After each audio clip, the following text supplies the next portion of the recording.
Hello. 10वीं class के physical के स्टूडेंट हैं जो इस वीडियो को देखें और ये क्वेश्चन को समझें।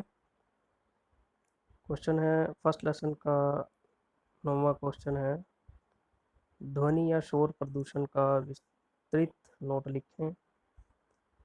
अथवा में दूसरा क्वेश्चन है, ध्वनि प्रदूषण के स्रोतों, कारणों तथा इनकी रोकथाम के उपायों का वर्णन कीजिए। तीसरा क्वेश्चन बनता है इसका, ध्वनि प्रदूषण क्या है, इसके क्या कारण हैं, इसे कैसे रोका जा सकता है। आंसर है इसका, ध्वनि या शोर प्रदूषण का अर्थ। शोर शब्द लैटिन भाषा में से लिया गया है। शोर चाहे थोड़ा हो या ज़्यादा, यह मनुष्य के संवेग और व्यवहार पर प्रभाव डालता है। अतः जब ध्वनि अवांछनीय हो या कानों और मस्तिष्क में हलचल उत्पन्न करे तो उसे ध्वनि प्रदूषण कहते हैं। ध्वनि अवांछनीय मतलब बहुत ज़्यादा शोर जो ना सुनने योग्य हो, मतलब इतना शोर कि उसको हम बर्दाश्त नहीं कर सकते, तो हमारे कानों और हमारे दिमाग में हलचल पैदा करती है। हलचल पैदा करना मतलब हमारे दिमाग या हमारे कानों को वो बहुत ज़्यादा चुभती है, जिससे हम परेशान हो जाते हैं, तो उसे हम ध्वनि प्रदूषण कहते हैं। यह एक ऐसा अवांछनीय परिवर्तन है जो मानव के जीवन पर हानिकारक प्रभाव डालता है।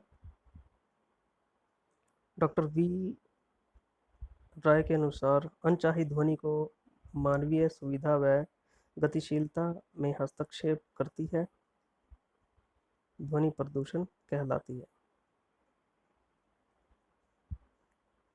क्या कहा है डॉक्टर वी राय ने क्या कहा है कि अनचाही ध्वनि जो मानवीय सुविधा व गतिशीलता में हस्तक्षेप करती है उसे ध्वनि प्रदूषण कहते हैं या ध्वनि प्रदूषण कहलाती है। ध्वनि प्रदूषण के स्रोत क्या हैं? पहला इसका प्राकृतिक स्रोत।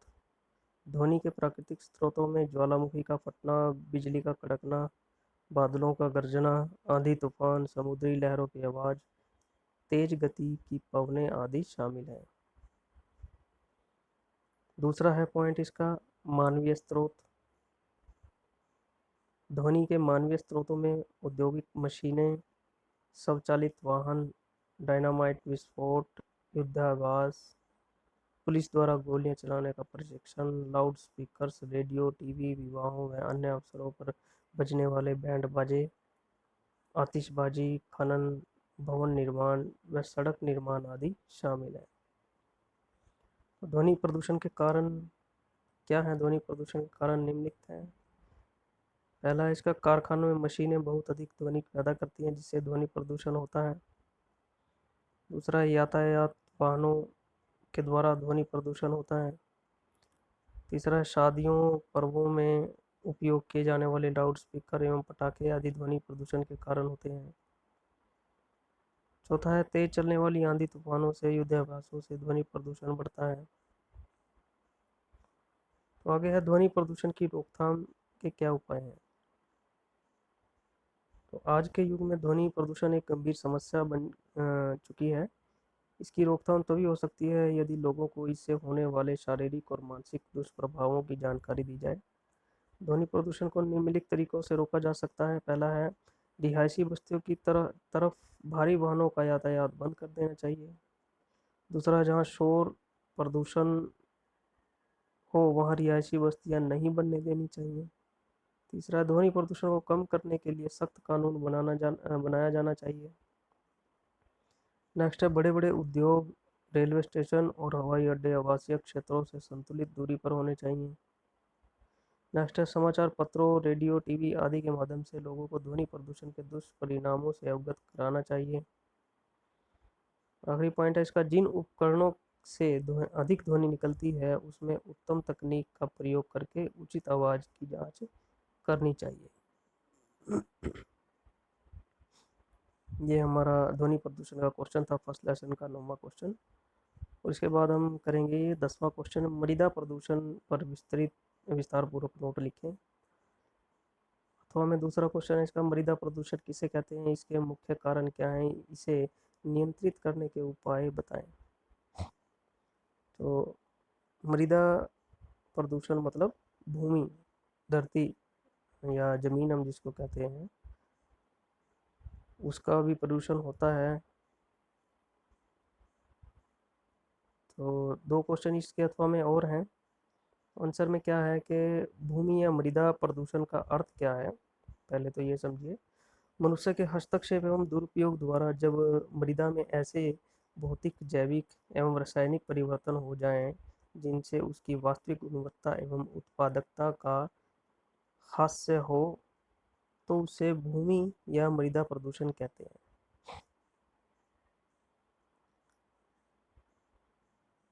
तो क्या है कि मृदा में जो भौतिक, जैविक या रासायनिक परिवर्तन हो जाते हैं, जब जो फैक्ट्रियों के केमिकल वगैरह या जो गली सड़ी खादें या जो गला सड़ा सामान जो हम लोग भूमि पे या धरती पे गिरते हैं, तो उससे क्या है, भूमि की या मृदा की जो गुणवत्ता है वो खराब हो जाती है। तो उसे हम मृदा प्रदूषण कहते हैं। तो मृदा प्रदूषण के कारण क्या है, इसमें दिया है।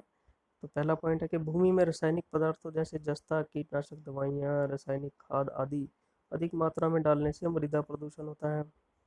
दूसरा है, उद्योगों से निकलने वाले कूड़े करकट में बहुत से हानिकारक रासायनिक तत्व होते हैं जो वायु व पानी के माध्यम से मिट्टी में पहुंचकर उसको प्रदूषित कर देते हैं। तीसरा है, बढ़ती जनसंख्या की प्राथमिक आवश्यकताओं की पूर्ति हेतु वनों की कटाई लगातार बढ़ती जा रही है, जिसका दुष्परिणाम यह है कि भू संरक्षण की समस्या निरंतर बढ़ रही है। नेक्स्ट पॉइंट है, भूमि का जल स्तर कम होने से भूमि प्रदूषित होती है। नेक्स्ट पॉइंट है, दूषित जल को जब सिंचाई के काम में उपयोग किया जाता है तो इससे भूमि की गुणवत्ता पर बुरा प्रभाव पड़ता है। नेक्स्ट पॉइंट है, घरेलू कूड़ा करकट भूमि को निरंतर प्रदूषित कर रहा है, क्योंकि घरेलू कूड़े में कांच, प्लास्टिक, पॉलीथीन आदि पदार्थ भूमि के लिए हानिकारक होते हैं। नेक्स्ट पॉइंट है, अम्लीय वर्षा के कारण भी मृदा का अपक्षय होता है। नेक्स्ट पॉइंट है, कृषि में रासायनिक पदार्थों में खनन गतिविधियों से भी भूमि प्रदूषण को बढ़ावा मिलता है। तो मृदा प्रदूषण के प्रभाव क्या हैं? दूषित भूमि के बैक्टीरिया मानव शरीर में पहुंचकर अनेक बीमारियां जैसे पेचिस, हैजा या टाइफाइड की जो बीमारियां हैं वो लगा देते हैं। भूमि में कीटनाशक दवाइयों के प्रयोग से फसलों या अनाजों में भी अनेक विषैले तत्व पैदा हो जाते हैं जो हमारे स्वास्थ्य के लिए हानिकारक होते हैं। नेक्स्ट पॉइंट है, मृदा प्रदूषण से भूमि की गुणवत्ता एवं उपजाऊ शक्ति लगातार कम होती जाती है। नेक्स्ट पॉइंट है, मृदा प्रदूषण से भू संरक्षण की समस्या निरंतर बढ़ती जाती है। आगे है, मृदा प्रदूषण की रोकथाम या इसको नियंत्रण करने के उपाय क्या है? तो पहला जो इसका पॉइंट है, इसमें मृदा प्रदूषण को रोकने के लिए वायु प्रदूषण एवं जल प्रदूषण को रोकना चाहिए। नेक्स्ट पॉइंट है, भूमि में रासायनिक पदार्थों जैसे उर्वरकों या कीटनाशकों का कम से कम उपयोग करना चाहिए। इनके स्थान पर जैव नियंत्रण विधि अपनानी चाहिए। नेक्स्ट पॉइंट है, ठोस पदार्थों जैसे टीन, तांबा, लोहा, कांच आदि को मृदा में नहीं दबाना चाहिए। नेक्स्ट पॉइंट है, पॉलीथीन का उपयोग नहीं करना चाहिए। नेक्स्ट पॉइंट है, खेती वाली भूमि में गोबर से बनी खाद का प्रयोग करना चाहिए। नेक्स्ट पॉइंट है, वनों के संरक्षण हेतु सख्त कानून बनाए जाने चाहिए ताकि वनों की अवैध कटाई पर रोक लगाई जा सके। नेक्स्ट पॉइंट है, वृक्षारोपण को अधिक से अधिक बढ़ावा दिया जाना चाहिए। और लास्ट पॉइंट है इसका, ठोस पदार्थों को गलाकर या चक्रीकरण द्वारा नवीन उपयोगी वस्तुएं बनानी चाहिए। तो ये आज 2 क्वेश्चन किए हैं हमने, 9वां और 10वां फर्स्ट लेसन का।